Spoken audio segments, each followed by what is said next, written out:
My name is Taina, and I'm the Executive Director of the Coalition Against Trafficking in Women. The Coalition is an international nonprofit organization that, by its name, focuses on ending trafficking and the commercial sexual exploitation of women and girls around the world. I have been working on gender-based violence and discrimination in all its forms for over 20 years, although as a child, I was always very aware of the disparity. And so when you look at prostitution and when you look at pornography, what we're seeing is a cultural acceptance of that type of commercial sexual exploitation. What we don't think about is who are the actors and what are the elements that are contributing to this multi-billion-dollar sex industry. When we look at it, because we're so used to visual access, we're so used to seeing movies, that when we see pornography,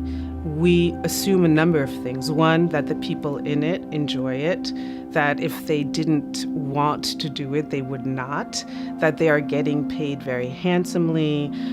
What we don't see is that pornography is really prostitution on screen, that the traffickers are the same, the pimps are the same, they just have a camera in the room. The women and girls and men and boys are the same victims that are being sold in the sex trade and in other avenues and other venues. Pornography now is really a public health crisis and a crisis of society that we haven't even started to determine in a holistic way. Pornography gives the message to girls that you have to submit to a very high level of violence, a tolerance for violence, a tolerance for dehumanization. And we look at it as sex as opposed to looking at it as violence.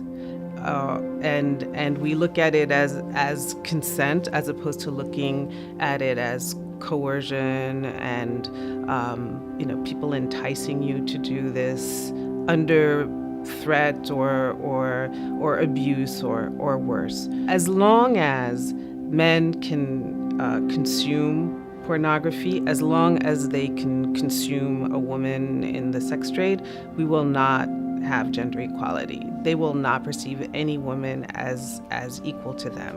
They will always be purchasable, always be objectified, always be sexualized to the detriment of our hopefully common quest to reach equality between men and women. If you look at porn and you change, like let's say you put a specific group, like let's say it would just be a particular ethnic group or a particular racial group, and that's what you would promote, there would be outrage. But because it's primarily women, I mean, again, there are men who are in it, because exploitation is exploitation, whether you are female, male, or any self-identified gender, but it's always the abuse of power and the abuse of vulnerability over someone who has no choice. So it's the absence of choice. And I think once we start having these conversations, people will think about it differently and really put pressure on corporations and businesses and governments to ensure that we no longer make millions and millions of dollars off of the backs of